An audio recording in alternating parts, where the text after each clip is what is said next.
Due to current trends, influencers, and much more going on in society today, the subject of masculinity seems to be more of a point of contention today than ever before in the history of civilization. In order to start at some sort of baseline, let us define masculinity, as some people may not know how to necessarily define it, even if they know generally what it is. Masculinity is, in basic words, traits and characteristics that are often associated with men. Given the rise of women in the modern age in nearly every facet of society, it is a no-brainer that men and masculinity would undergo some sort of analysis and change. Today, some people say that we are in the midst of a masculinity crisis. Alright, we gotta open the dictionary again, turn to page 59. In our words, a crisis is a time period of difficulty. So, now let's do some awesome math and add up these definitions and see exactly what we're talking about. Today, some people say that we are in the midst of a masculinity crisis, or a time period of difficulty for those with traits and characteristics that are associated with manhood. I love English and math. Let us look at this from a bird's eye view and ask ourselves, what is going on here? So, why is this happening? It is no secret that views on femininity and masculinity have changed. There is no argument for this, with current news, data, and social norms pointing to changes in gender norms. So, when did masculinity start to change? Well, it can probably be linked to the change in valued attributes. Back in the ye old day, a day in which I didn't even exist yet, masculine attributes were seen as more valuable. Aggressiveness, physical dominance, stoicism, competitiveness, toughness, self-reliance, all these traits were simply valued more in older generations. Now, why is this? Well, imagine a majority of jobs that needed to be worked were factory jobs. These jobs require independent, physically demanding workers. Also, wars need to be fought. Many wars occurred and militaries needed to stay strong with a strong group of soldiers ready to fight. Again, men were just seen as more valuable. In other words, masculine traits were seen as more important during this time period due to economic and global reasons. Now, my modern day viewer, think of the modern day. What is important in career nowadays? Are factories the job everyone is going for? Are there any global wars on the board right now?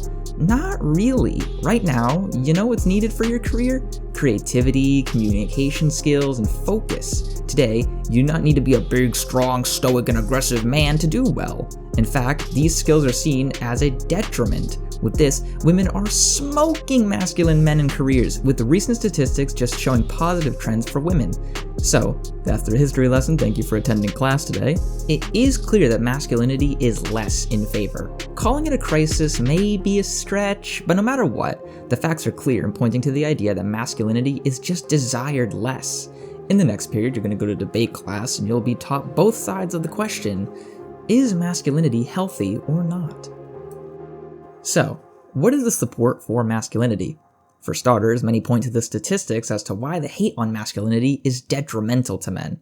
Men have higher rates of many bad things, to men tending to be less educated, to other things that I cannot say here on YouTube due to terms of service. But men suffer in many areas, and people are tending to point out that it is because of the ongoing crisis on their manhood. Next, men point toward the good old days. The good old days, they claim, when men were healthier, both in mind and body, which, it seems, many men do feel.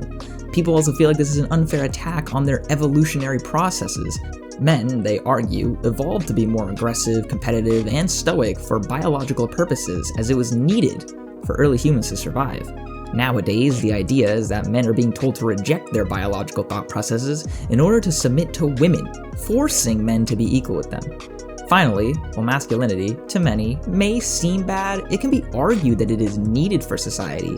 At the end of the day, being able to control your emotions, be aggressive and physically powerful, and be super competitive and ready to go are important to vital jobs, and that masculinity is needed for these attributes.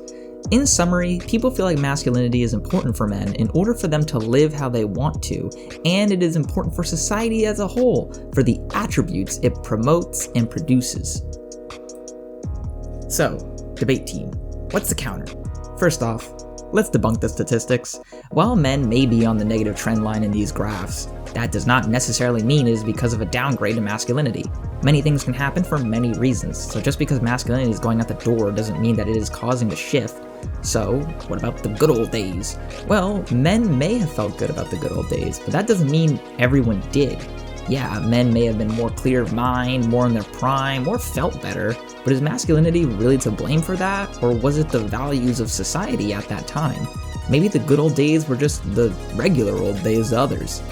How about women? Are women being equal the cause of this crisis? Well, probably not.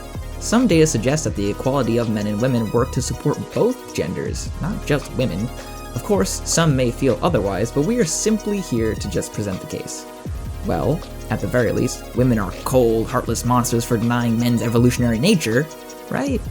Well, not really. While it may be true that there are some biological processes, it can be argued that evolution is not that important. At the end of the day, humans have morals, ethics, culture, and much more to align ourselves and drive us away from our evolutionary tendencies. We no longer need to fend off saber-toothed tigers and hunt bison. We now have laws and social norms that exist to help us become more and stray away from acting upon our evolutionary impulses. Finally, there is the idea that masculinity is bad. Many would argue that we do not need masculine traits and that masculinity is a net negative. Hence why masculinity and toxic masculinity is seen as one and the same from time to time. But that's a video for another day. To summarize, masculinity is seen as negative for men in society, and it is not unfair to say that we should move on from the ideology in general. At least, that's what the argument against masculinity proclaims. So, is there a side you subscribe to? If you're gonna subscribe to anything, let it be my channel, so you can see more awesome uploads like this. There may not be a correct side in all of this. The world is often gray, and both of these sides may be correct in their own ways. Now that you have heard the debate, both sides, what do you believe about the crisis of masculinity? Hey everybody, thank you for watching. This was meant to be like a neutral showing of the debate, so I really hope we can get some engagement in the comments, especially if this video takes off. I tried to make it as neutral as I possibly could and not really give my own opinions. I'm very proud of this video, and if you liked it a lot, please leave a comment sharing your opinion. I would love to hear them. And feel free to subscribe and like if you so please. I hope I see you in the next one, and please take care.